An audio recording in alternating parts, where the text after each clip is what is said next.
importance of introducing more secure internet technology through 5 digital security primitives: availability, auditability, accountability, integrity, and confidentiality.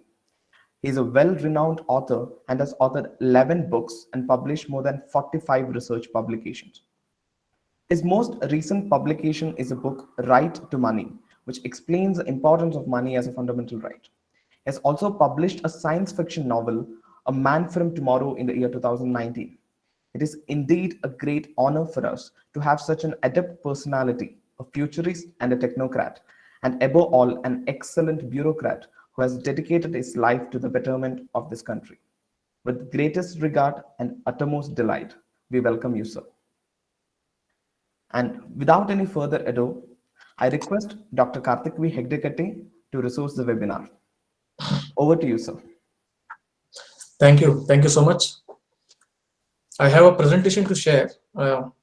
Is there a presentation, right? I mean, sharing rights. I think I have those sharing rights, right? Yes, sir, you can press and do. Yeah.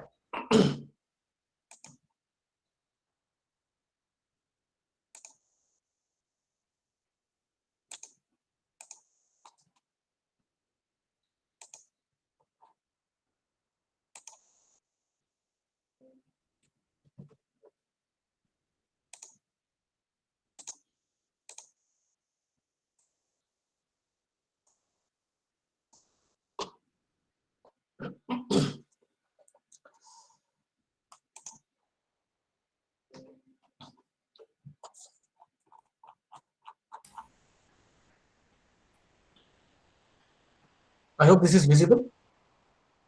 If I can get a confirmation. Sir, we can see. Yeah.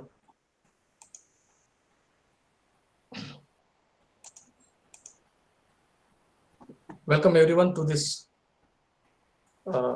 discussion on opportunities in India's $5 trillion economy, where we'll be discussing about how the opportunities will pan out in India's economy that is going to reach $5 trillion very soon. Friends, before we go headlong into the discussion, let us get our fundamentals right. Every year in India, around 1.4 crore students write the board exams. That is the 12th standard exams, or as in Karnataka, we call it PUC2. And every year, India churns out 4 million graduates of all kinds, be it humanities, be it science and tech, be it medicine. And these include about 1.5 lakh doctors and about 10 lakh engineers. Now, to give you a perspective, the total number of government employed people, that is employed by the central government, employed by the state government, employed by the central PSUs, like for example, you have ONGC. ONGC is a central PSU, and also employed by the state PSU. Let me just put it in perspective. Just like central government has its own companies, even state government has its own companies. For example, Mangalore Electricity Distribution Company, I think it's called MESCOM. Then there is Hubli Electricity Distribution Company, it's called HESCOM. Then we have Bangalore Electricity Supply Company, that is BESCOM. So these are all state level PSUs. So the central government does not control them. They are under the ownership of the state governments. Now, all of these combined, all the employees, now there are almost close to 29-30 states in India and union territories, and each has several PSUs. So the state PSUs are also, they number in the few thousands, and there are around 340-350 central PSUs. And then there is a central government, then there's the state government, we have the state government employees, we have the central government employees. Consider all of them together, and we have around 3 crore people. Give or take another crore, because some people, in some years, all the vacancies are filled, in some years there are vacancies. On an average, there are around 3 crore people. Now, using your mind and sense of proportion, you tell me how can government in this scenario provide employment to all? Because every year 1.4 crore students write the board exams, 40 lakh people graduate through the various colleges. Many of them go on to do their masters. But all in all, around 1.4 crore people come out every year. Okay, see, all those who write the 12th standard exam do not go for graduation. Many of them, because of financial reasons, because of many other factors. Some of them go abroad. Some of them start working immediately after their 12th. If they're running businesses, or if they're from a family of business, or many of them go in for ITIs where they learn various vocations. Around close to 1 crore people come out every year or more into the employment market. But the entire government can accommodate only 3 to 4 crore people. Now, if you give employment only in government institutions, how far can the government provide employment? It cannot. Within 3 years, it will be saturated. And those people employed in the government have like 20, 30 years of service. So it is not feasible that government provides employment to. Why I'm telling you this is because $5 trillion economy will not happen just like that. It will not happen overnight. People have to work towards it, including the government. The government can provide certain foundations. It can equip the people, but it cannot take care of the people all the time in all the places. So now, earlier in India in the 70s, 80s, 90s, there was an idea that, okay, the student used to get education in the hope that he will get employed somewhere. He will get a job somewhere. He or she will get a job somewhere. Now it is no longer the case. We have to change our mindset. We have to change our goalposts. We have to change our mindset from a job seeking one to a job giving one. From one where we take value, now we have to change our mind and equip it so as to add value. From sloth to productivity. That means this concept of job security is now outdated.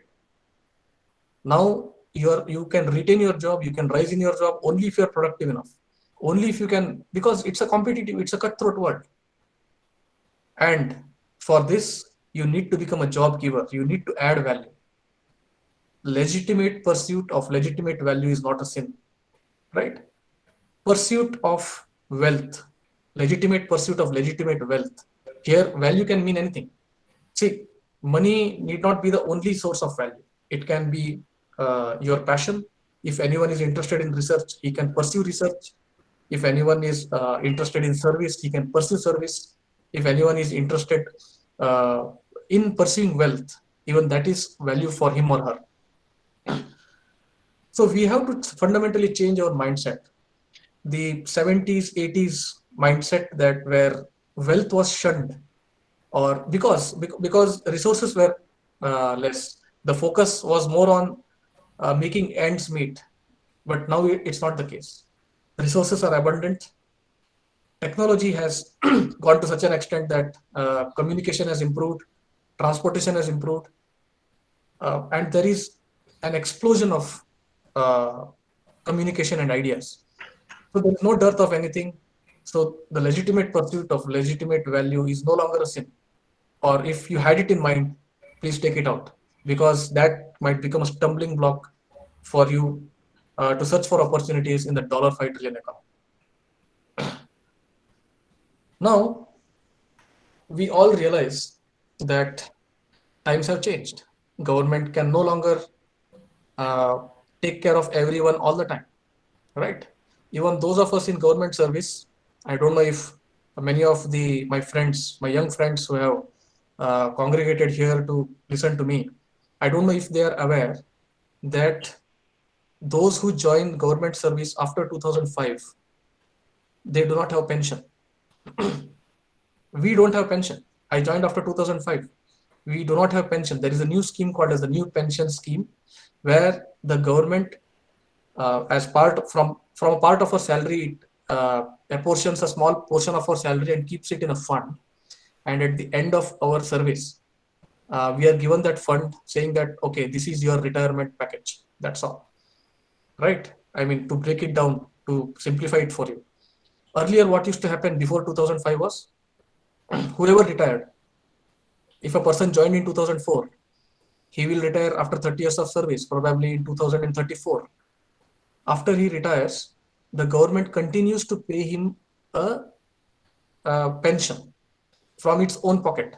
There is no lump sum amount that has been kept aside from him. The government from its pocket, it continues to pay him or her a pension, which is index linked. If there is if there is an increase in the salary of the government servant, there is also an increase in the pensions. Now, because of this policy, it so happened that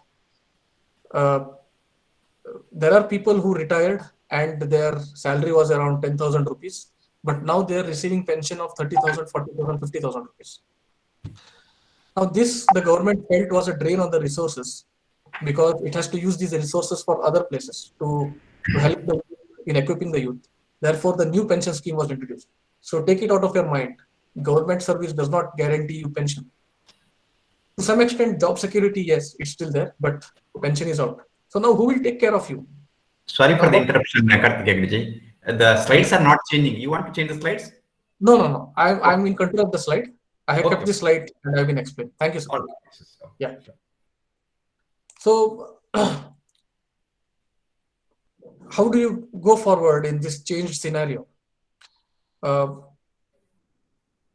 There is a story called The Sound of One Hand, I think, which can guide us to take us in the path where we can find and we can teach ourselves more opportunities. In ancient Japan and South Korea, there is a philosophy called the Zen philosophy. It's a Buddhist philosophy, like yoga or dhyana, where to meditate, the disciples are given certain mantra, Mula mantra. We call it Mula mantra in India, but they call it as Kon, K-O-A-N. It is called a Kon. That is to stop your mind from wandering. You think a question is given to you and you keep thinking about the answer. Okay. Now there was the master of Kenin temple. There was a temple in Japan, and there was a master called Kenin. There's a temple called Kenin, and its master was Mokurai. And he had a little protege. He had a young disciple a student called Toyo, who was only 12 years old. Now, Toyo saw the older disciples visit the master's room each morning. And they used to be given some questions to stop mind wandering. Okay. Now, this young boy, Toyo, also wished to do some meditation. So he went and started pestering his master, telling that, master, you also teach me, you also give me a cone, you also give me a question. So Mokurai, who was the master, said that, no, bacha, you are too young. Wait for some time. But the child insisted, no, I want to meditate. So the teacher finally consented. And he said, okay, come. Now Toyo went to the master. And once he went there, he struck a gong. Nammali jamte baditaralla atara, he struck a gong to announce his presence, and then he went to the master. So then the master started talking to him. He said, you can hear the sound of two hands when they clap together. Then he said, now show me the sound of one hand. That was the question. So now Toyo, this young boy, he accepted the question and he went to his room to think about it. So he went to he went back to his master and said, yes, master, I have it. And he went and started playing a guitar-like instrument. Now in Japan, there is a concept of geisha. They are basically musicians. They are court musicians. They play music for the king, or they used to call them shogun, the landlords in Japan. So they used to play music for them. So he learned this music and he went to his master and started playing music. He said he started playing the guitar kind of instrument in only one hand. So he said, this is the sound of one hand. No. The master said, no. That will never do. That is not the sound of one hand, boy. You have not got it at all. Now, thinking that such music might interrupt, so Toyo then moved to a quiet place. He said, okay, we will keep the music aside. Let me again think what is the answer. He meditated. what can the sound of one hand be? Then he heard that some water was dripping. Then he said, yes, I have the solution. I have the solution to master's problem. So he went to the master and he took some water and made it to drip from his hand. So what is that? Asked Mokurai. That is the sound of dripping water, my boy, but it's not the sound of one hand. So he said, try again. Then the boy was a little bit dejected, but he then said, okay, I will learn again. So in vain, Toyo meditated to hear the sound of one hand. He heard the sighing of the wind. Gali hodaga suyi suyi anta sound barattala. Atara he heard the sound of the wind, but he rejected that sound. He said, no, master will not like it. Then he heard the sound of an owl. Then this was also refused. And the sound of one hand was also not that of the locust. Even the insect chirping, that's also not the sound of one hand. For more than 10 times, Toyo visited Mokurai with different sounds. All were wrong. So for almost a year, he pondered what the sound of one hand might be. At last, little Toyo entered true meditation and he transcended all sounds. I could collect no more, he explained later. So I reached the soundless sound. Toyo had realized the sound of one hand. He thought a lot, and then Nive Nodi, you try the sound of what is the sound of one hand. I mean, maybe there is sound, maybe there is no sound. What is this story doing in a discussion on a $5 trillion economy? My friends, this question is not asked so that it is to be answered successfully. This question is asked to make you think. Now see,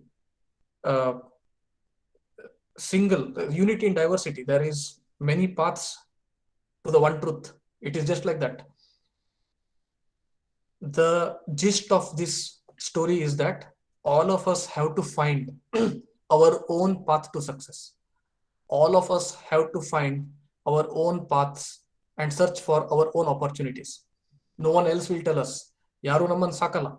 No one will look after us. We have to do it ourselves. If you don't, then how can others? Correct? So the sound of one hand is, the question of the sound of one hand is not meant to be answered. It is for you to ponder, think about it, and apply the learnings of that in our $5 trillion Indian economy. Find yourself, or even better, create yourself. Right? So now, once you have decided, once you have changed your mindset that, okay, I'm not a job seeker, I'm a job giver.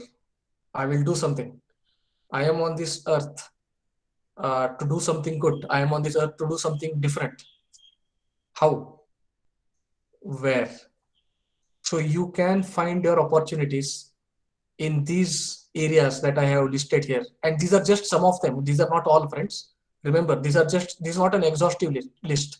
The exhaustive, I don't know, the exhaustive list may be 200, 300 numbers long. I mean, but I have taken out the most relevant one right now, which are the burning hot topics, where you can find opportunities, where you can think of finding your space. Emerging technologies, blockchain technology, metaverse, web 3.0, the new space age, renewable energy. What are these? All of us have been looking at this, and especially youth like you who are in the physics department. I mean, that is the front cutting edge of Department of Innovation. It's basically the frontier. You must have heard of all of this. So now let us see. You must have seen all of this from a technological perspective. I will tell it to you how you can exploit from an opportunity perspective. Emerging technologies. Friends, machine learning, artificial intelligence, plasma propulsion, domed cities, quantum computing, robotics, vertical farms, self-driving cars, whatnot. All of these come under emerging technologies. If you can see the mouse, which I have again started to point, if you can see the mouse there, I'm pointing towards one particular picture in just beside Q computing. That's quantum computing. This is the picture. The sound of one hand is appearing on the screen. Okay. Is it?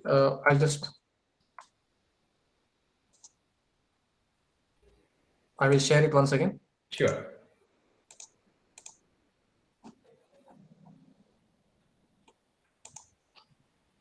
Is it visible, sir, now?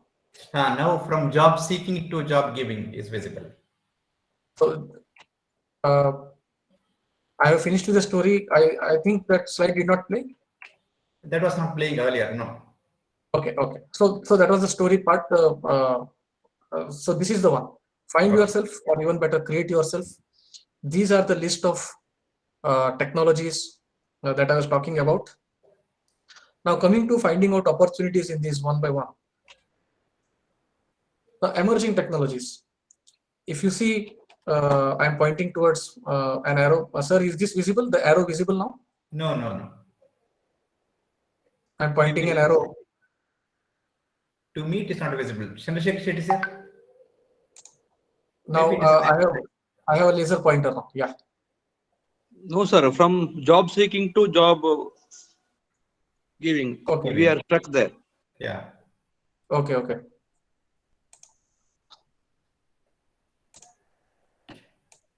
Let me just try once And again. it was not in the slide mode mostly. That could be the reason. Okay. Let me see.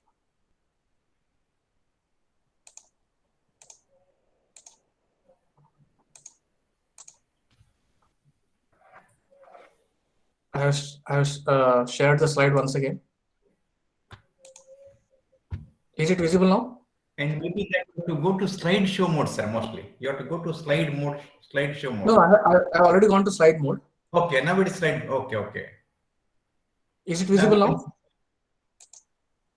Yeah, it is find yourself, or even better, create yourself. Okay, it's stuck at that. It is emerging technologies now. It is emerging technologies. Right. I'll keep it in this mode only. I think if it goes to share mode, then yeah. Okay. So these are the emerging technologies. Okay. Let me, since many of them missed the slides, let the story sink in.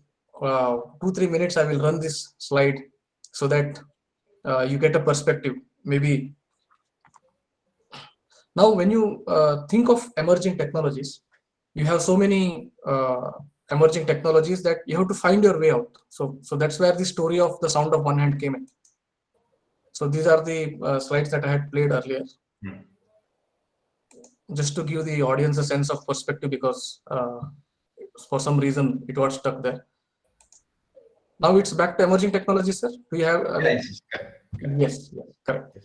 So now, when you see that these are the new areas, the emerging tech areas, I'm pointing my arrow towards this Q computing. If you see, there is a word called Q computing. Just beside that, there is a picture.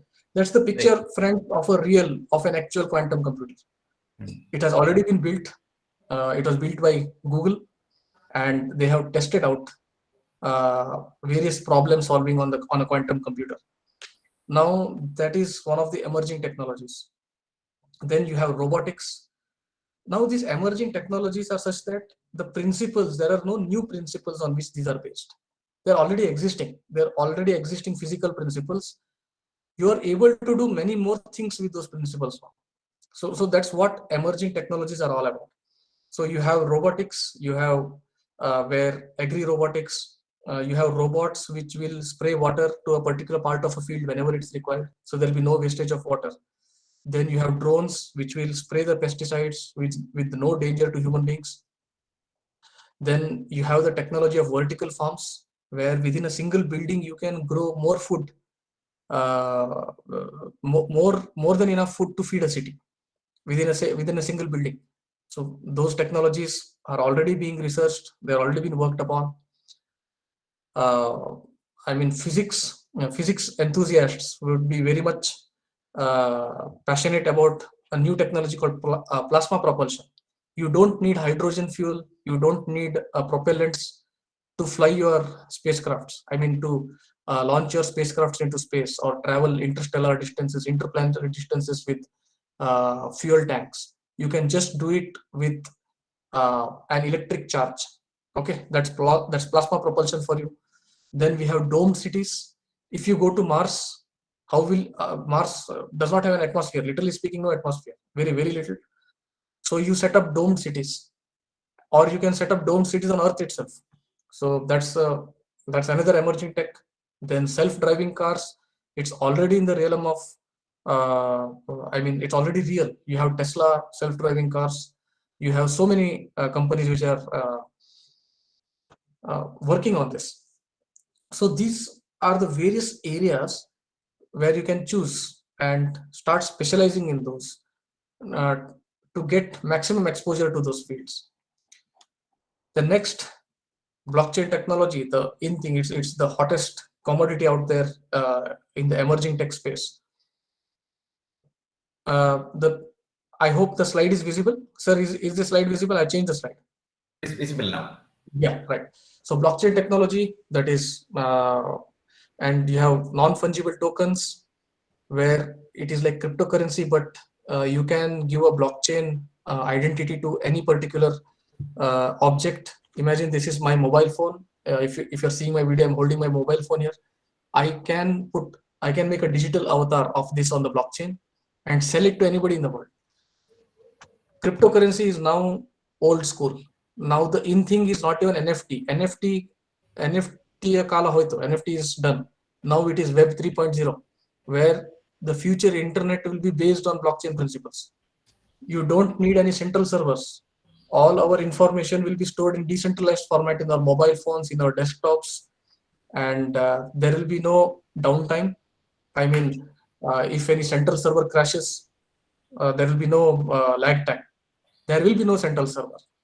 Okay, my mobile phone will be connected to all the mobile phones in the world at the same time. So that's possible through blockchain technology. So that is another area of specialization, another area of interest. The metaverse.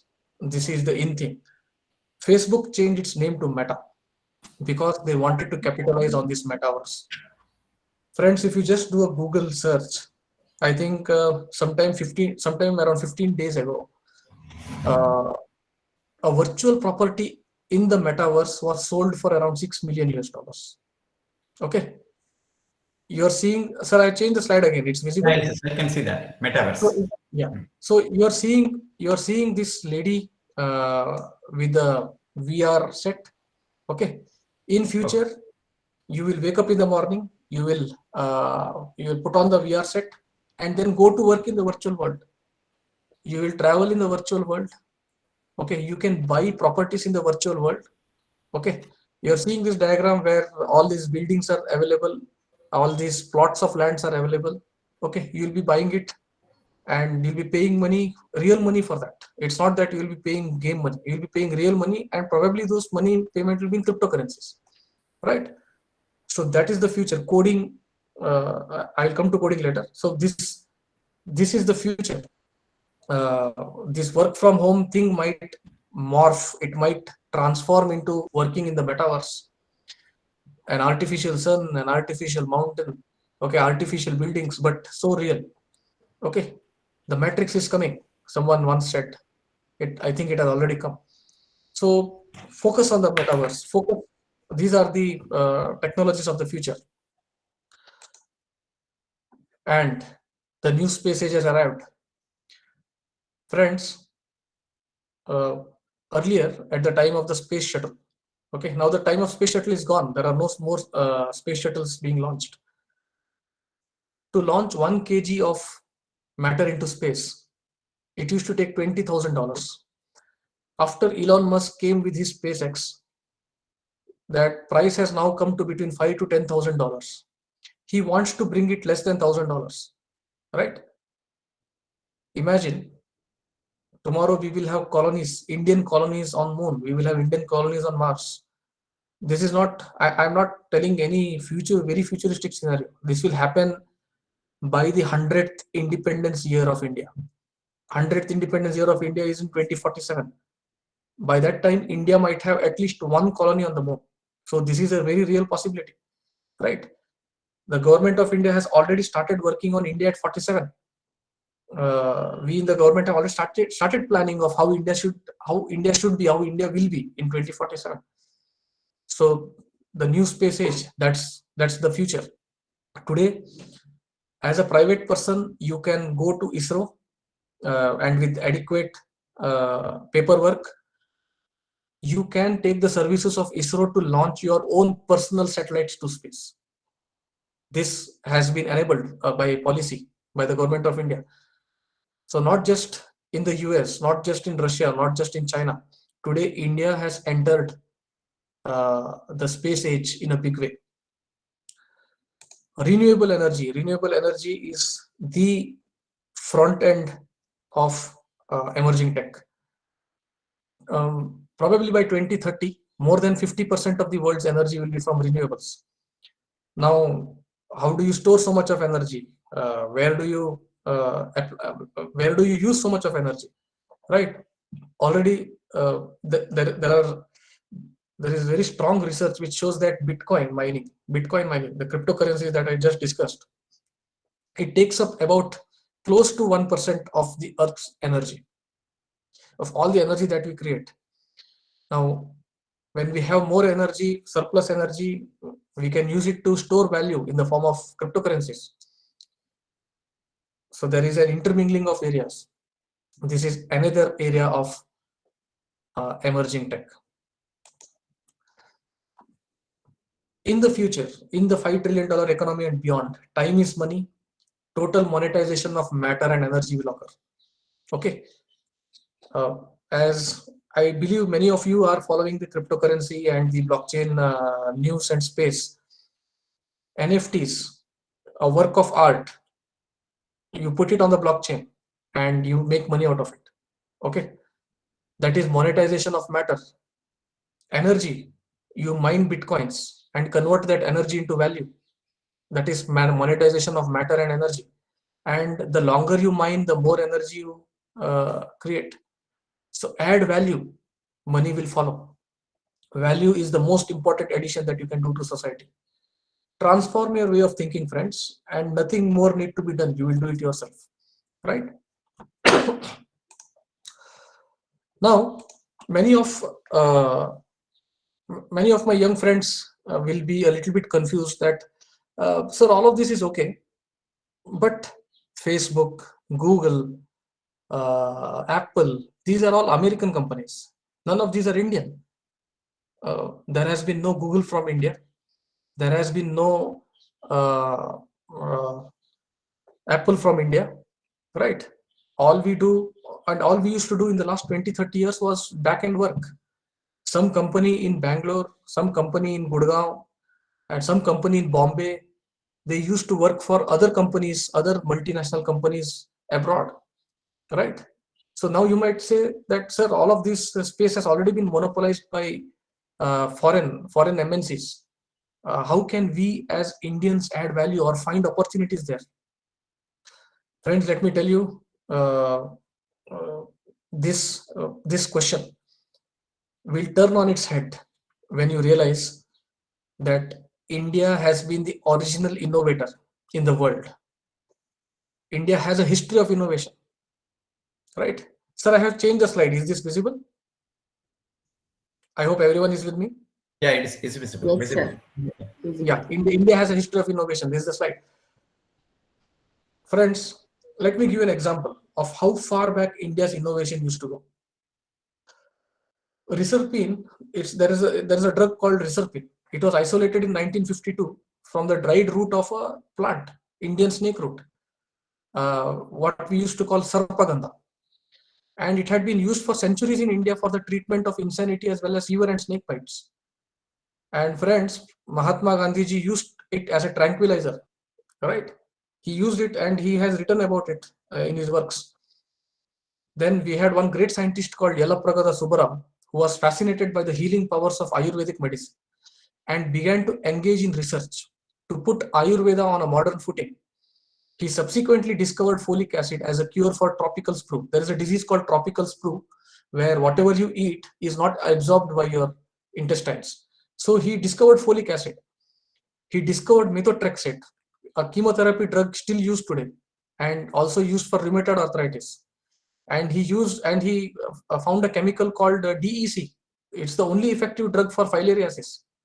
He isolated ATP. Biology students here will know, or even our physics students who have studied till 10th, adenosine triphosphate. It was discovered by this great man, Yellapragada Subbarao. And he also discovered tetracyclines, which is a very powerful antibiotic. Now, when you say that, sir, that's all okay, it's all in the modern world, but give us some good examples that will fire us up. Friends, let me tell you, the Samara Sutra Dhara, there is a text, there is a scripture, ancient Indian scripture called Samara Sutra Dhara. It deals with every conceivable aspect of air travel in a Vimana, the Pushpaka Vimana. There are 200 or so verses dealing with the construction, takeoff, cruising for thousands of kilometers, normal and forced landing, and even possible collision with birds. Somehow our ancients had discovered this. We don't know how, but it got lost over a period of time. Now in ancient India, there was a kind of steel called wood steel. Okay. It was characterized by microcarbides, and this microcarbide technology is still not mastered by present human beings. Okay. Such was the quality of that steel that Europe and Middle East used to import it by paying in gold. Okay. That was the value of our innovation. So it is stated to have been developed by India around 300 BC. Right. Unfortunately, the techniques for its making died out around 1700 AD. That knowledge was lost. Why am I telling you all this? Because between you people, I am seeing a next Indian Google, the next Indian Facebook, next Indian Apple, the next Indian Tesla coming up. Okay. I will up the ante even more. I will throw a challenge to all of you. Okay. All of you who are here listening to me, I will throw you all a challenge. Right. And the challenge is also an idea. I will give you this idea for free. Okay. Ancient Indian science and technology was quite ahead of its times. Why don't you guys, one of you or all of you, okay, the Indian youth, create companies or startups that will take these ancient technologies out of our scriptures, research it, and create products that will monetize this ancient knowledge. I will give you a lead. I'll give all of you a lead. In Mysore, there is a Oriental Research Institute. Okay. And in Pune, there is an institute called as the Bhandarkar Oriental Research Institute. It contains thousands and thousands of ancient Indian manuscripts, which contain all of this technologies, hidden technologies. They are not in the form that you would understand. But if you go through them, if you translate them, and if you research them, you can find out or extract certain knowledge from it, create a product and monetize it, right? In fact, the seed of this idea came from my beloved alma mater, that is St. Aloysius College. We used to be taught by, we were taught by Shikaripura Krishnamurti sir, who was our Sanskrit professor. I think he must still be in service or he has retired. He had once told me, when I'm a Sanskrit student, so he had once told me that all of these institutes, a lot of foreign students used to go there from abroad, Europe and the US. They used to make copies of those scriptures and fly back to their country. And after a few years, they used to publish papers, take awards, and do a lot of knowledge transfer to their countries. So that was with us, that was with India. Still, there is a lot of potential. Why don't you guys take up the challenge? As soon as you graduate, work on it. The physics students among you, look for the technology aspect. The biology students among you, look for the biology aspect of those technologies. Monetize it, come out with a product. There is a drug called vincristine. There are two drugs actually, vincristine and vinblastine. And it's a chemotherapy drug. It's an anti-cancer drug. This drug was extracted The first idea of extracting this drug from the periwinkle, it's called as the periwinkle is a type of a plant, was actually given by an Indian doctor. She used to work, if I'm not mistaken, probably in Mysore Medical College. I'm not sure about it. But in the 50s and 60s, it was her knowledge derived from ancient Indian scriptures that gave the idea to us that yes, this is a chemotherapy drug. We have ample scope to create companies by our youth, which can take this knowledge, translate it into a real product in the real world, which will gain money and value both for them, for the society, and for India. So keep this in mind, keep this challenge in mind, right?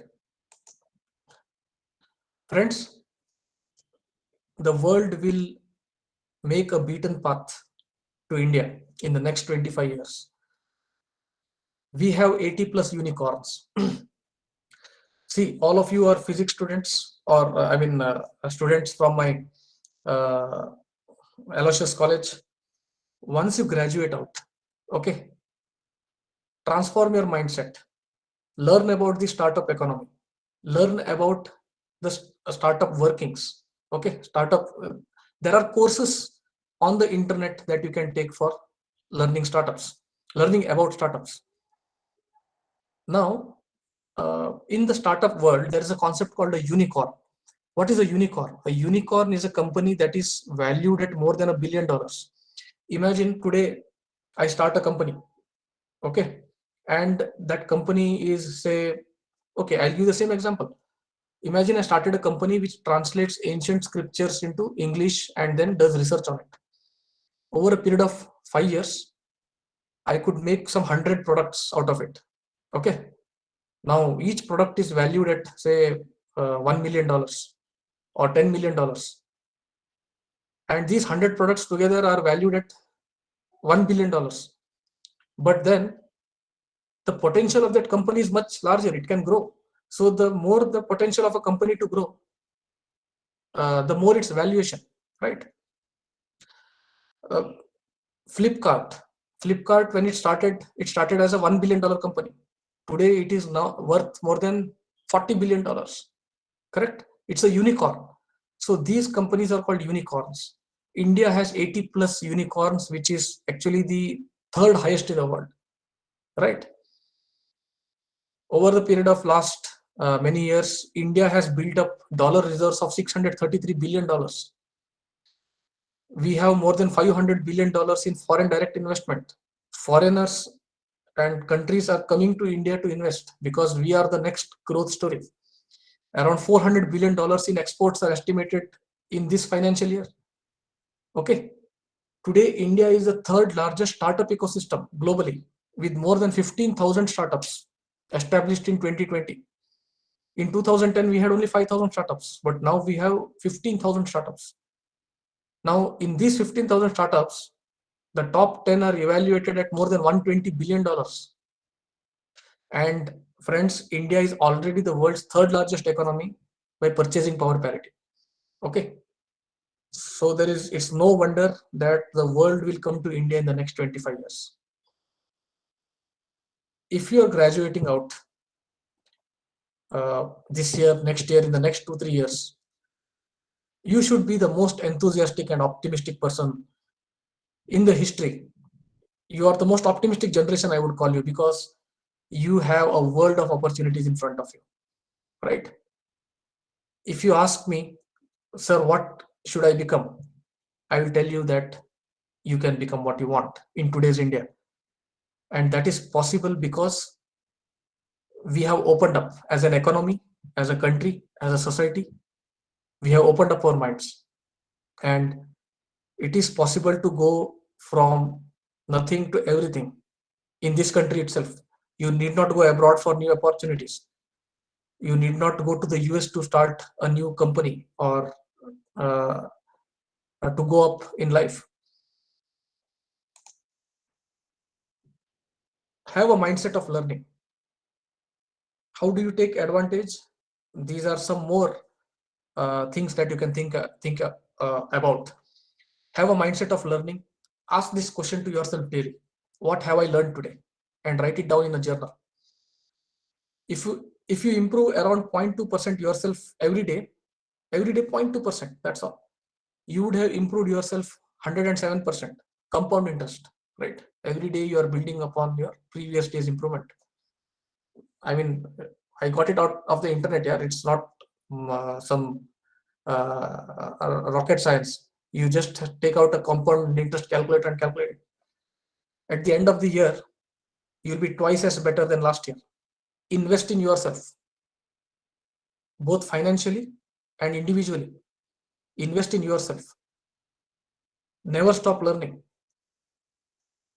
In our parents' generation, in my parents' generation, your parents' generation, it was thought that once you graduate, you get a job, then you are done for life. Okay, it was thought that you are done for life. No more learning. Learning is finished. Now we have to lead our lives, and our next generation, our children, we will have to accumulate and give them good education and accumulate some wealth and give it to them at the end of the day, so that when we go away from this earth at the end of our lifespan, our next generation is well to do. But friends, now it's no longer the case, right? Me and you have to struggle, have to learn new things every day just to be in the same place, right? The world is exploding exponentially. Okay, it is not incremental. Today it is 1, tomorrow it is not 2, tomorrow it will be 10, day after tomorrow it will be 100, right? It is logarithmic expansion. Okay, it is exponential. So keep learning something or the other every day, however small it might be. Just learn a fact, okay, and your mind will do wonders. Now friends, let me dwell on the most important part of this discussion, some do's and don'ts for a super successful life in a $5 trillion economy. Okay, there are certain do's. Read daily, educate yourself, read something or the other daily. You have Narayan sir, is this slide visible? I hope it's not visible, sir. Visible. Yeah, some do's and don'ts for a super successful life. Your mobile phone, your desktop, it is your university. Read something new, learn something new daily. Now social media is a double-edged sword, right? Social media can give you instant news, or it can give you instant gratification. Okay, remember, the more time you spend on Instagram, the more time you spend on YouTube watching instant gratifying videos. Someone danced, someone entertained you for a while, but if you go on seeing it again and again, what happens is the person who is dancing, he is taking your time, and time is money. He is earning out of your time. Understand this. If you are watching 1 hour of ASMR videos every day, I think some of you understood what is ASMR. Okay, those gratifying videos, the ones that you see, okay, you feel gratified. They are actually your biggest time killers. You watch them 1 hour every day. Out of your 1 hour, the guy who has posted it has made money, but you have lost your 1 hour doing nothing. Instead of that, go for educative videos. Go for videos which add value to your idea. Have an idea, have an end goal in mind. Okay, and work towards it. Read daily and educate yourself so that you equip yourself to reach that goal. Invest early, both yourself and financially. Friends, let me give you a very potent example of compound interest. Okay, if you invest, I think the average age of the audience is around 21, 22. Narayan sir, guide me if I'm wrong. Yeah, it's correct. 21. Yeah, around 21, 22, right? As soon as you guys graduate out, you will be around the age of 22 or 23. Okay. Assume that every month, somehow or the other, you are able to put around 10 to 11,000 rupees. Okay. In a particular financial instrument, maybe mutual fund or some of the good funds that the government has in the banks. You keep investing in a scheme, okay, a good scheme which gives you 12% returns every year. Okay. Friends, in 20 years time, all of you will become crorepati's. Yes, it's a fact. You can calculate it yourself. This is the power of compounding. So become financially literate. Become financially literate. When we were graduating, there was no one to tell us that, okay, at the age of 21, 22, you start investing. And by the age of 42, 43, which will be the peak of your life, which will be the peak of your productivity, you will be a crorepati. No one told us. We never knew it. We missed the bus. But you guys don't miss it. That is my very serious suggestion to you. Become financially literate. Because if you become financially literate, you will become financially independent. And there's nothing like financial independence. Use the power of compounding. Point number 4, a very important do to all of you, learn coding, be it of any kind. Okay, learn coding. Maybe you are interested in blockchain, learn some blockchain coding, learn Python, learn the new languages. You want to do something in machine learning, learn some coding related to that.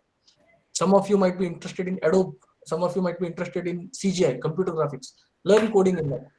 Okay, learn some sort of coding, because coding will be the basis of everything in the future, right? Eat healthy, and all of you guys are 20, 21, 22. After you cross 30, eat less. So this is my personal suggestion. Friends, write daily. This is the age of communication. If you are able to write daily, you will be able to hone your communication every day. As I said, 0.2% improvement in yourself. Okay, if you are not able to communicate in this world, you will not be able, it will be difficult for you to add value, very difficult to add value, because the economy is like a mother, and the child which cries the loudest, okay, gets the most food in its mouth. The economy is like that, and that translates to better communication. If you are able to communicate better, the economy will reward you with more value. Point number 7, exercise. Exercise in some manner every day. At least stretch yourself.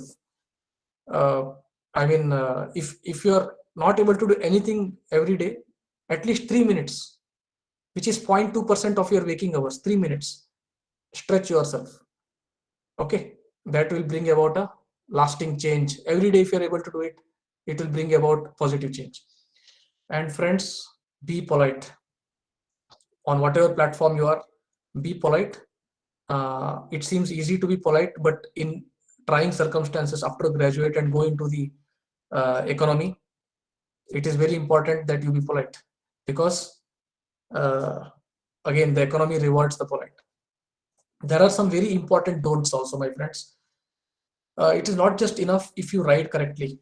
It should also be, it is also necessary that you escape from the potholes. Okay, it's also necessary that you escape from those who are not driving correctly, right? Number 1, don't. And the most important, don't gossip. Be it on the net, be it on the telephone, because digital records are permanent. You will find n number of examples. Employees who are working for big companies, because of their Facebook post or their Twitter tweet, okay, they were fired by their office. I mean, they were fired by their company. They were fired by their employer. Okay, the social media has become a very good tool of surveillance. It has become a very good tool of searching for employment. It has become a very good tool for employers to keep an eye on their employees. Not just that, even in relations, even your relationships, they're very important that you don't gossip, because digital records are permanent. Somewhere it is told. Facebook may say that we have deleted it. Google may say that it's deleted. Somewhere it is told. My internet was off.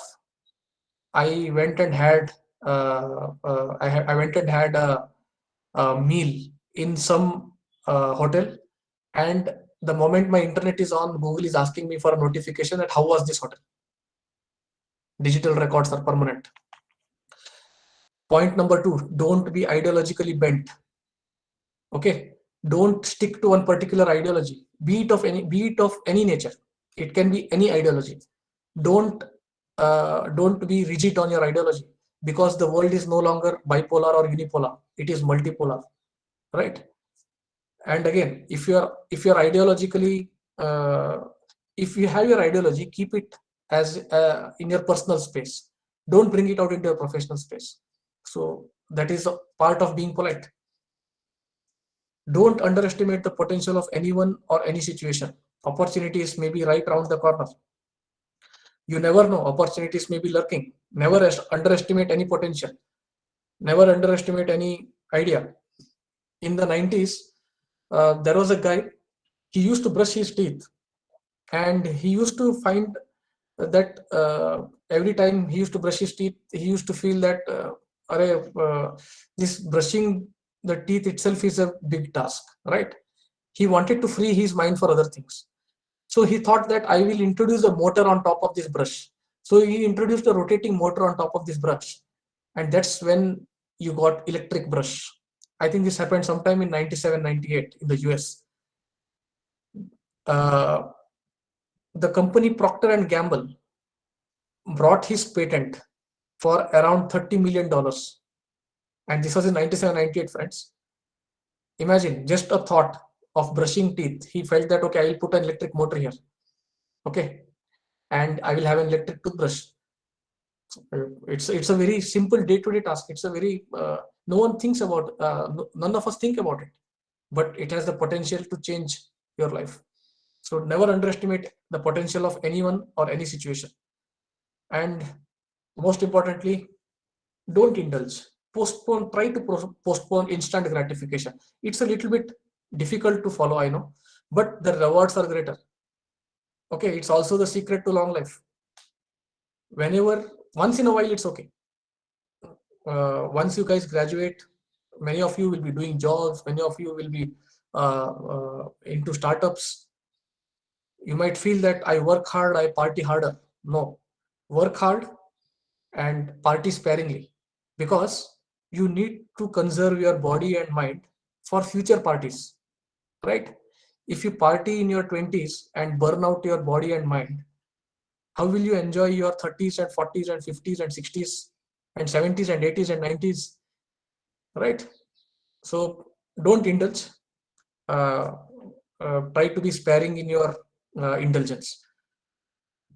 Friends, this is what I had to discuss with you. It's a learning experience for me also. I thank my alma mater, St. Aloysius College, for giving me this wonderful opportunity to interact with the next generation of my alumni. Okay, and I also thank thank you so much. I thank Narayan Bhatt sir for the opportunity, and I also thank the student body, which has had this very innovative idea of Convofusio, where we can all interact and share ideas.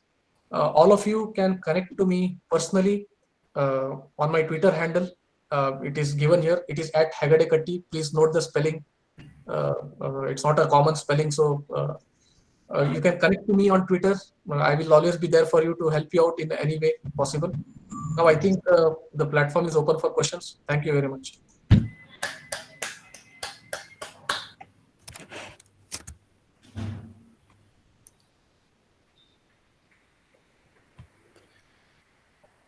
Thank you, sir, for the very informative and knowledgeable session.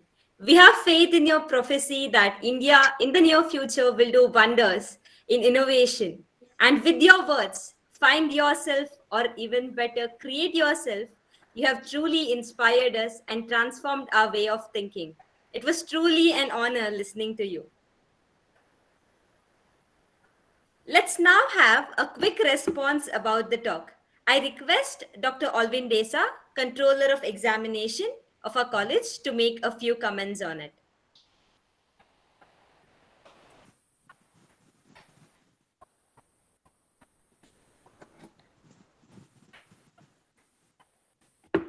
Good afternoon to our esteemed guest, Mr. Karthik. I remember, I think we met once in Delhi, or I remember talking to you, and in the first meeting itself, principal and I were quite inspired by your personality and the way, and the scale that you have actually reached in a very young age. Congratulations for that. Thank you, And it was a privilege to listen to you. And it was a very interesting session. It was something totally different. Usually we have presentations on certain specific topics and then we go deeper into it. But this was customized for the students and the youth, and the language that you used, the way, the persuasion in your tone of a presentation, and the advice and the tips that you gave to be not just successful but lead a meaningful and healthy life is something that I would always like to cherish. I learned something from you today, especially how to design your presentations, how to plan your presentation, how to structure your presentation. In public speaking, people say that you should know the audience first. Keeping the audience in mind, you have to make the preparations.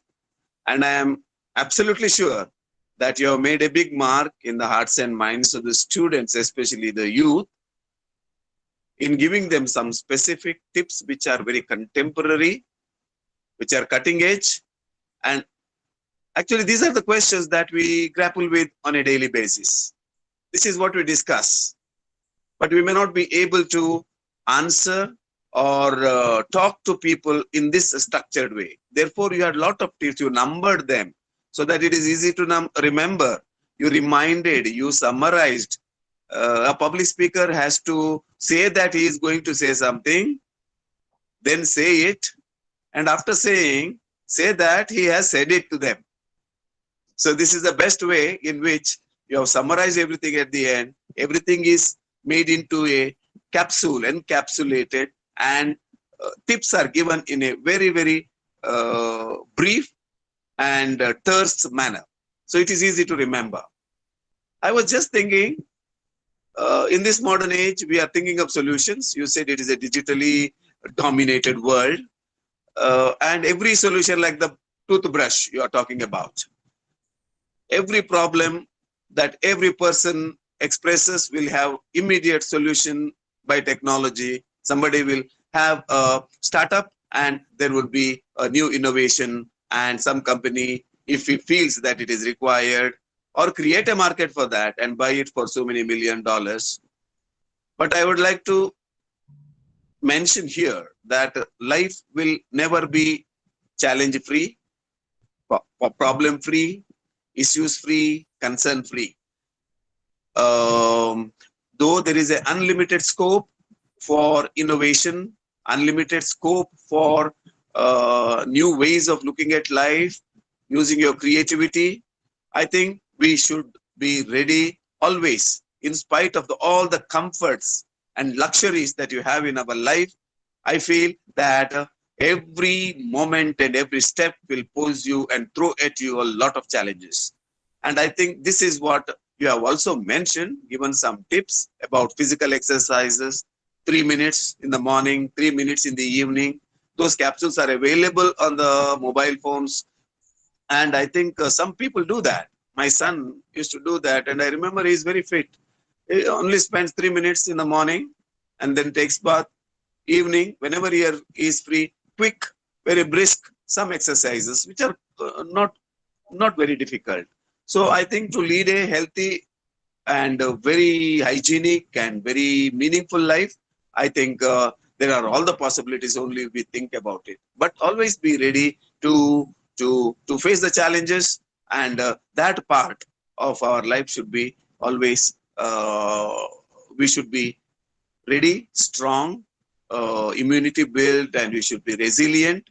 The pandemic also has taught us this and is still not relenting. Therefore, this is one particular lesson that pandemic has taught us, that even though you are comfortable, build immunity, build resilience, be ready to face the world, and let nothing actually stop you from getting scared or afraid of. Thank you once again for all your tips, It was a beautiful experience listening to you. Thank you, Mr. Karthik. Thank you, sir. Thank you so much. Thank you, sir, for your words. Dear participants, now we are free to have an interaction with the resource person. Kindly unmute and ask your questions if you wish to, or you may put your questions in the chat box. So now it's your time to enhance and build your knowledge through queries.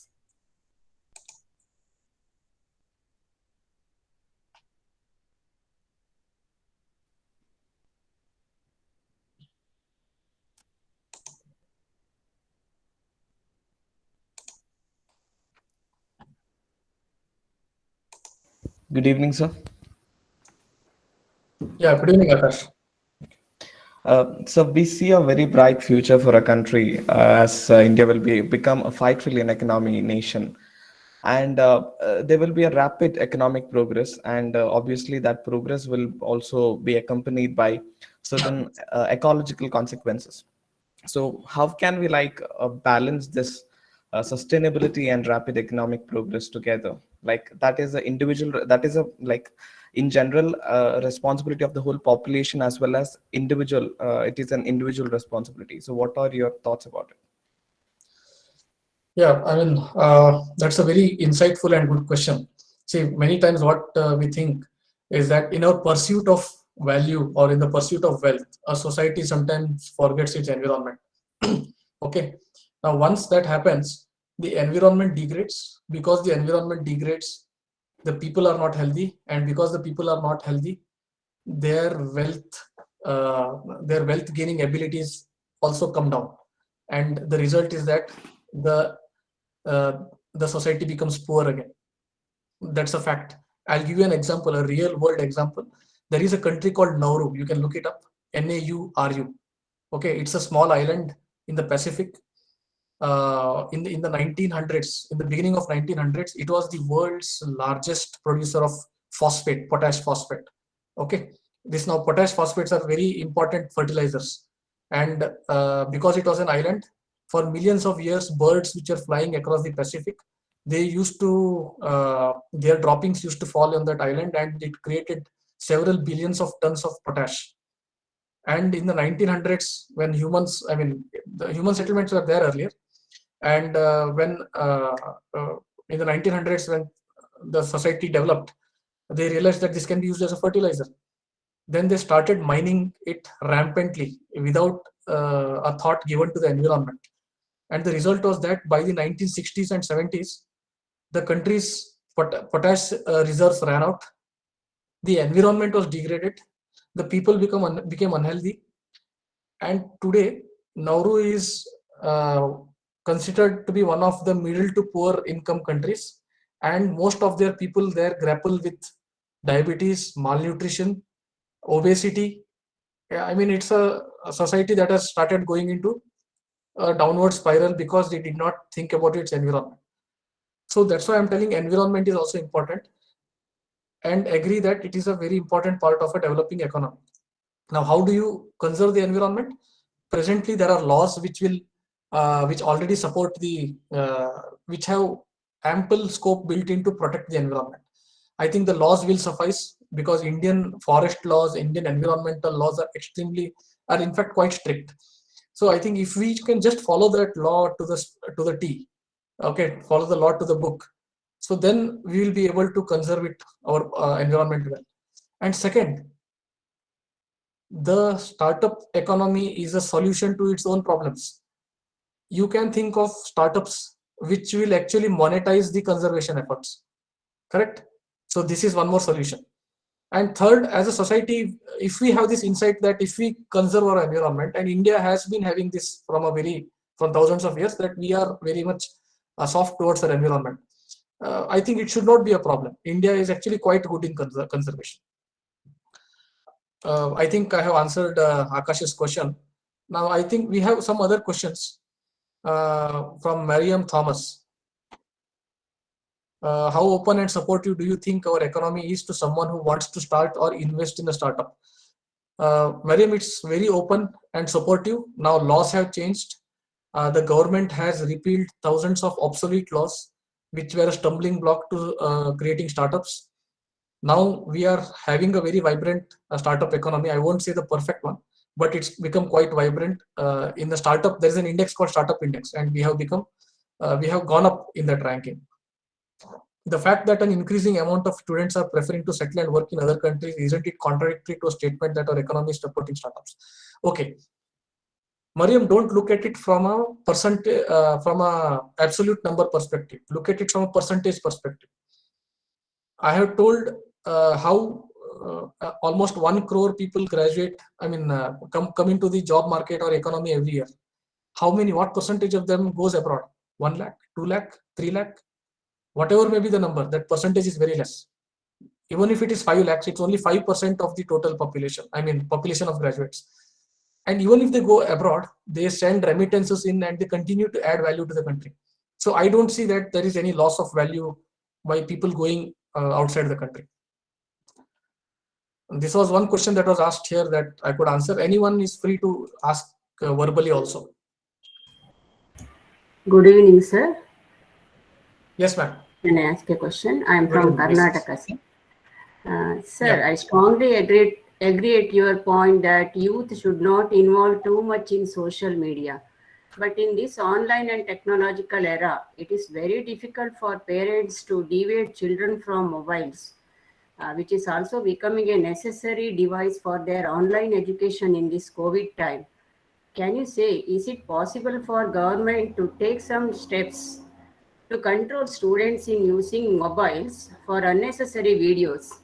I mean, using technology, government and mobile companies together can ban such watching such videos depending on these things, depending on their age or fingerprint, etc. No, so is it not possible for government?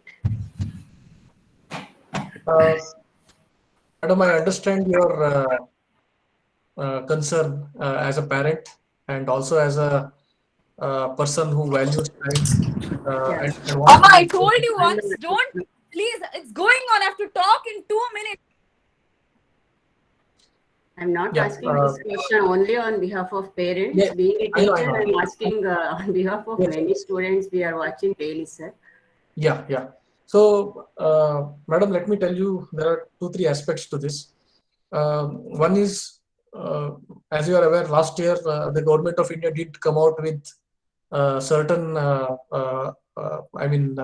directives, certain directions, where an app of a particular nation was, many apps of a particular nation were banned because of national security issues and all. See, once it comes to and these things are actually dealt with. There is a separate ministry for this. It's called MeitY. It's called Ministry of Electronics, Information and Technology. It comes under its ambit. They will definitely be having a view on this. But ma'am, also please remember that these apps, these social media apps, of course, they eat away a lot of our time. It is something like a cricket match. Think of it like that. Okay. Now, when you had one day international, I'll give you an example. Okay. These countries, the top European countries, United States, China, you see none of these countries play cricket, right? And see where their economy is. Okay. Cricket is a favorite sport of many people, even mine also. But let me tell you, whenever there is an one-day international match, earlier in the 90s and 2000, what used to happen was 50 crore Indians used to sit glued to the television box without any productivity for 8 to 10 hours. Yes. Okay. Right. You have done it. I have done it. All of us have done it. We are all guilty of that. True, okay. Sir. Then came but this is a very important part of the entertainment industry. Because so many people watched television, it created employment for so many brands in advertising. It created employment for so many cricketers. It created employment for so many sports persons. Okay, so we cannot negate the positive aspects of such activities. Similarly, social media also. See, it is a legitimate content. It is there on a legitimate platform, and it is there in a legitimate, it is put up there in a legitimate manner. Now to consume that content or not, it is left to the public, correct? It's left to the people, it's left to the judgment of the people. You try to ban it, there might be certain sections whose rights are also impinged, right? Now, India being a democratic nation, we need to, the government needs to have a fine balance between people's rights and also the duties of the people, and also what is good for the country, what is good for the society. So to that aspect, in that respect, the government is doing a balancing act. Okay. And now, once it comes to the individual's choice, I think it is the individual who has to take action on this front. As a parent, I don't know, I mean, I am a young parent, so I may be inexperienced, but what I feel is the youth are like the genies out of a bottle. Unless you don't keep them engaged, they will find their own ways to keep themselves engaged. So as parents, I think we can give them certain activities, involve them, engage with them, and give them goals, give them certain value addition works to do, which will naturally wean them away from this social media. So I think that is, as long as it is not eating away the time, it is not putting the person into a bad company or all of those fronts, I think it is an important part of the developing economy also. If you ban them, then the entertainment industry will get affected. Then the value additions on the entertainment industry will get affected. There's a cascade of effects. So there are certain agencies which are looking into it, and it is under their ambit. So this is my approach to the question that you asked. Okay, sir. Thank you. Dr. Karthik, thank you very much for the fantastic presentation. Thank you, sir. I have one or two questions. Would you mind sharing us something about your, say you did your MBBS mostly, you are a rank holder in your first best college of Karnataka mostly. KIMS is the best college where you did your MBBS.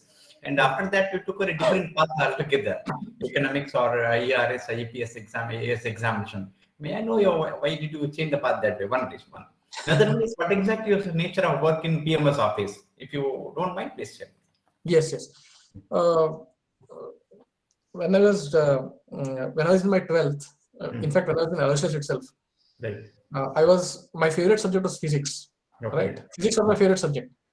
In fact, at one point of time, I wanted to, after my 12th, I wanted to go for BSc Physics, MSc Physics, PhD Physics, and go for and become a professor or do research into physics. That was my at one point of time I had that in mind.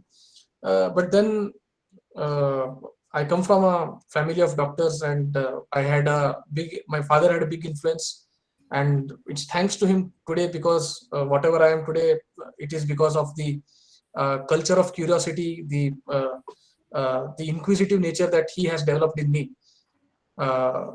I felt that, medical profession, my ranking was very good in both engineering and medical. But I went to medical profession because I also wanted to gain the knowledge of the human body, and probably in future go for a practice. I had not yet thought that much into the future. So I took it up as a challenge, and I got an admission into a government medical college. And at that time, government medical college was the fees was very less. That's a frank. I come from a middle class thinking mindset. So I went for that, and I always felt that no knowledge is alien to me. I feel all knowledge is equally mine. And when I was doing my medical, I felt that, okay, as a doctor, I'll be able to solve the problems of one person at any given time. Okay.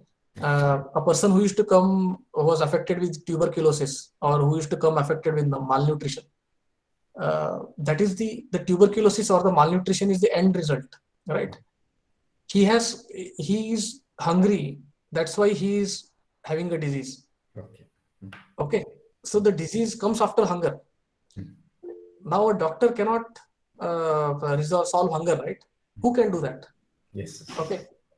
Public service gives us the opportunity to resolve the hunger issue. I'm giving you an example. So many problems. An entire area is having, there is an outbreak of diarrhea in a particular place. the problem may be because municipal water is a wastewater. Hmm. Now doctors cannot solve that problem. Correct. Who can solve that problem? Public servants, civil servants can solve that problem. So I thought that, okay, I should go to a place where one action of mine, one stroke of a pen can bring about large scale changes. And to that extent, I mean, I was in two minds after my graduation. I came to Delhi to prepare for my MD and MS. And some of my seniors who were in the service, my seniors, my IAS seniors, they told me that, Karthik, you should give this exam once. I prepared with whatever little time I had, and thankfully, by God's grace, in the first attempt, I got into the service. And even when I got into service, I was looking at ways to improve the functioning of the government wherever it is, administration and all. And I stumbled upon blockchain technology, and then I gained expertise in that. I learned coding also, and after that, I was picked up by the Honorable Prime Minister's office to be the main technology person for the innovations or whatever programs that the PMO had in mind. So presently, where I am, I am in charge of two systems. One is called the EHRMS. It's called the Electronic Human Resource Management System, where at the click of a button, the Honorable PM and the senior administration can find out what a government employee is doing in his office every day. Okay. If, for example, the Honorable PM wants to know that in a central government office in Guwahati, okay, out of 100 employees, how many employees have attended office or how many of them are on leave? So that happens at a click of a button. So I'm still working in that area, and it is mostly implemented. So this is one project. Another is called Mission Karmayogi. Mission Karmayogi is it's a training for civil servants, where the officers, the employees of the government, can continue on a perpetual learning mode throughout their life on a government platform. They can consume content. For example, if an officer is working in the Ministry of Power, in the Electricity Ministry, and he wants to learn something about steel making, he can access courses on steel making in this, on that platform. And later on, when he goes to the Steel Ministry, he can use that knowledge to solve problems of the Steel Ministry. Right? It is basically the Udemy or the Coursera of government. Okay. I am setting up that system. It's called Mission Karmayogi. Yeah. So this is, in short, what I was doing. I mean, it's a little bit difficult to explain exactly what but this is the area in which we are working. Thanks a lot. Yeah. So there is a question in the chat box, Yes. whether cryptocurrency will replace the currency, or whether it will be controlled. Will it be controlled by institutions like RBI? Right. Now, cryptocurrency is the hot topic of this season, because blockchain and bitcoins have brought a lot of attention to it. See, whether cryptocurrency will replace currency or not, we cannot say, because that depends on the government of the day, whether they want to consider it currency or not. And coming to whether it will be controlled by RBI like institutions, I believe the finance ministry is working on ways to regulate these cryptocurrencies. I think whenever the time is right, they will come out with a particular policy.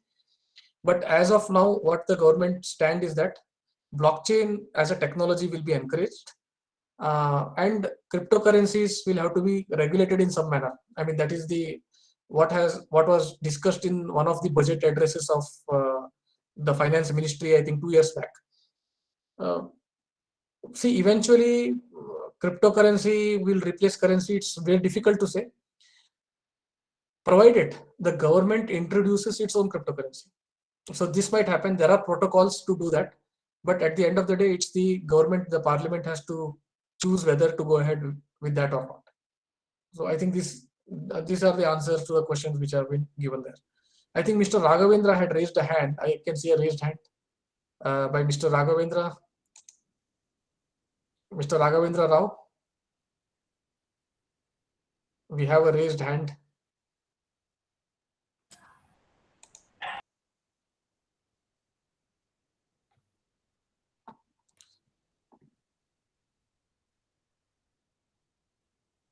Yeah, Mr. Srinidhi Katte has also asked one question. I think it's the same account as Mr. Raghavendra Rao's. How is it possible to avoid misuse of cryptocurrency by criminal elements? Yeah, I hear that it is being used by the darknet. That's what is being written on the chat box. You're right. Cryptocurrencies are used by criminal elements. There are protocols which have been developed where you can control cryptocurrencies indirectly. But one of the most easiest way to do that is if a government introduces its own cryptocurrency. The rupee, the blockchain avatar of the rupee.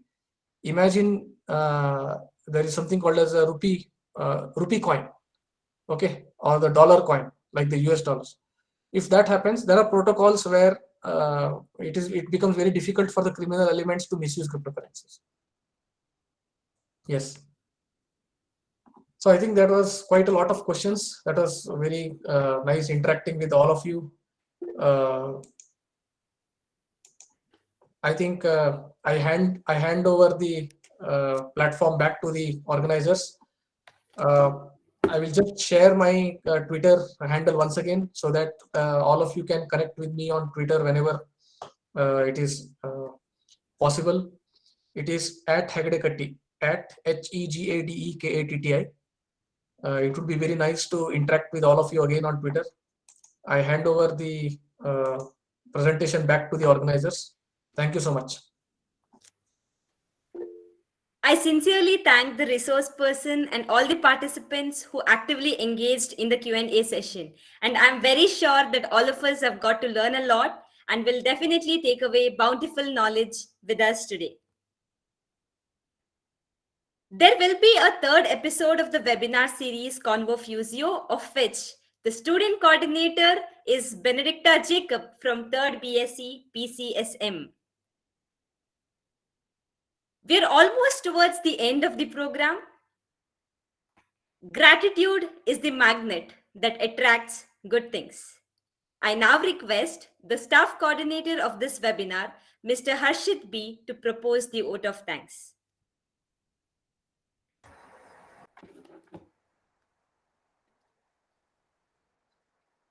Thank you, Mary.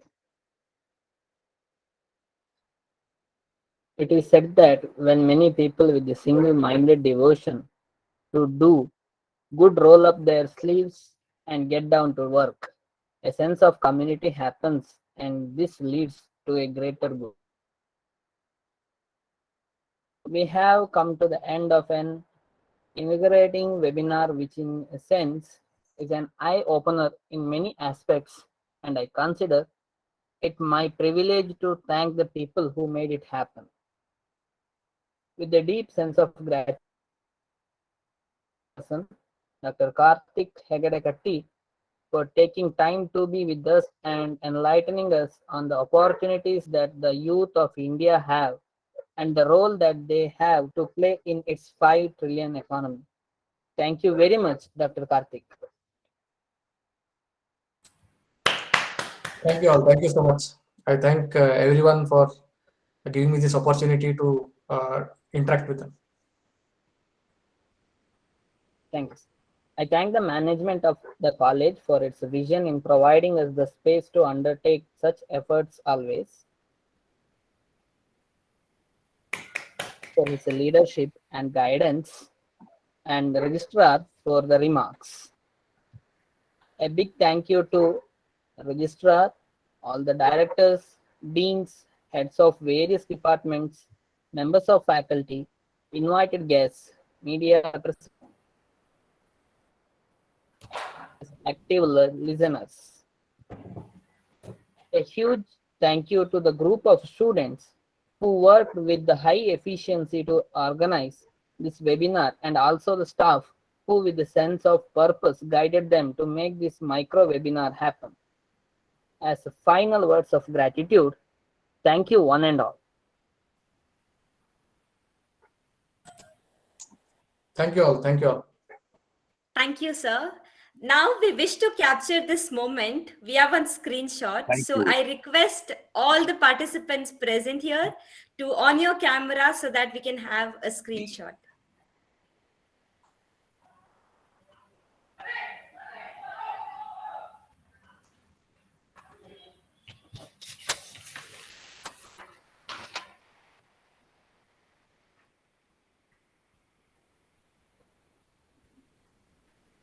Each one may have to take the screenshot, no? No, sir, we can take 3 screenshots. Okay, In one, fine. we can have 50. Good, good, very good, very good.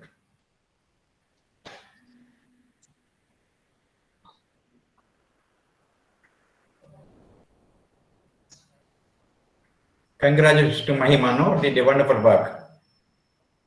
And Lizan, very good, very good. Thank you, sir. Yeah, I thank Mahima Matthews and Miss Lizan. Mahima has been in touch. She was quite helpful in coordinating, and whatever questions I had, I thank her for resolving those issues. And I think wonderful work. Yeah, yes, Mahima. So it's wonderful work by the student team. I must say I'm very much impressed, and I'm proud of all of you, because Aloysius is my alma mater, and I'm so happy that the student body has done so much of good work. And I thank Narayan Bhatt sir. It has happened under his guidance. He had personally requested me, so it was so nice of him. I thank you all once again with great gratitude. Thank you all. And I will cherish this interaction. And also I look forward to any interaction and of any help that I can be to any of my young friends, my alma mater, and the institutions of my alma mater. Thank you so much. Thank you, thank you. Thank you, sir. And thank you for the participants for owning your cameras to capture this moment. So now a feedback form will be sent in the chat box for all the participants to fill. We request you to kindly give your valuable feedback, and participation certificates will also be sent to you. Please note that it is mandatory to fill the feedback form to receive the certificates. I repeat that it is mandatory that you fill the feedback form in order to receive your certificates. Thank you. Physics is an experience that is arranged in economical order. I once again thank each and everyone for making this webinar a success. Have a great evening.